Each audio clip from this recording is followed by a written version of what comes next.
علیکم ورحمۃ اللہ وبرکاتہ۔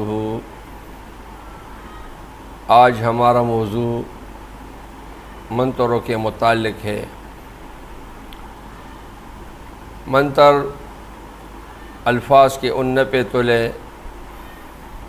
مجموعے کا نام ہے، جسے ایک انسان معین تعداد میں پڑھ کر معین دنوں میں پورا کر کے اس کا عامل بن جاتا ہے۔ کچھ شرعی منتر ہوتے ہیں جس کا ذکر قرآن و سنت میں موجود ہے۔ منتروں کے ذریعے علاج کیا جاتا ہے اور منتروں کے ذریعے کچھ اہم کام بھی سر انجام دیے جاتے ہیں۔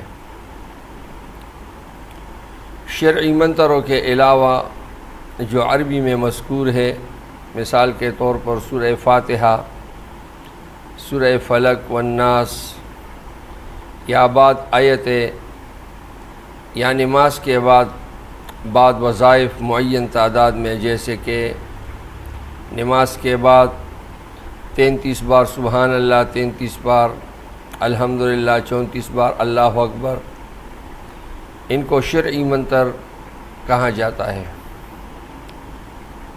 اس کے علاوہ کچھ منتر اور زبانوں میں بھی موجود ہیں۔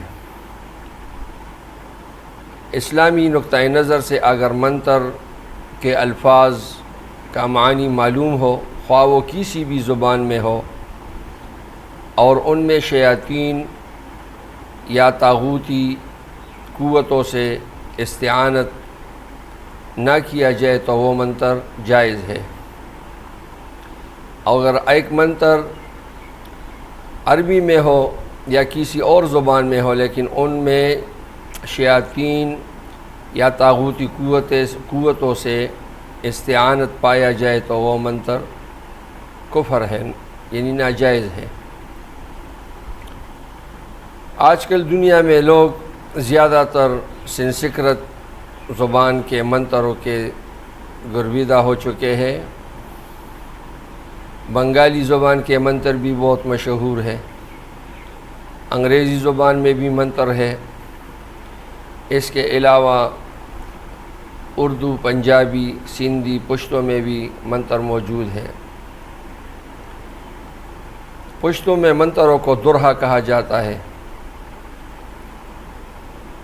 اگر آپ مثال کے طور پر ایک وظیفہ کرتے ہیں اور آپ کا کام نہیں ہوتا، تو اس کا مطلب یہ نہیں کہ وظیفے میں اثر نہیں ہے،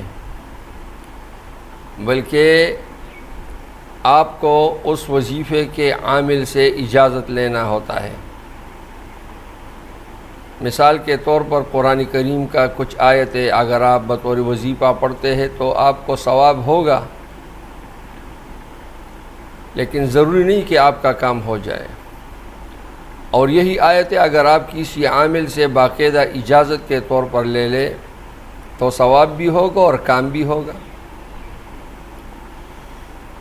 منتروں یا وظائف آپ کچھ بھی کہیں، ان سے کام لینے کے لیے کسی عامل سے اجازت لینا ضروری ہے، اور یا خود ان الفاظ کا عامل آپ کو ہونا پڑے گا۔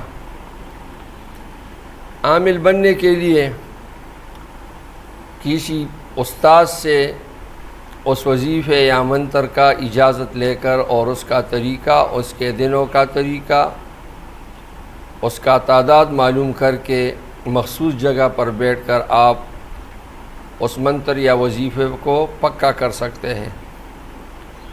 پکا ہونے کے بعد آپ حیران ہو جائیں گے کہ وہی الفاظ جو آپ اکثر پڑھتے تھے، اس میں آپ کے لیے عجیب و غریب قسم کے مشاہدے ہوں گے۔ اللہ تعالیٰ آپ کو اور ہمیں سمجھنے کی توفیق عطا فرمائے، اور آپ کی اور ہماری حفاظت فرمائے۔ والسلام علیکم ورحمۃ اللہ وبرکاتہ۔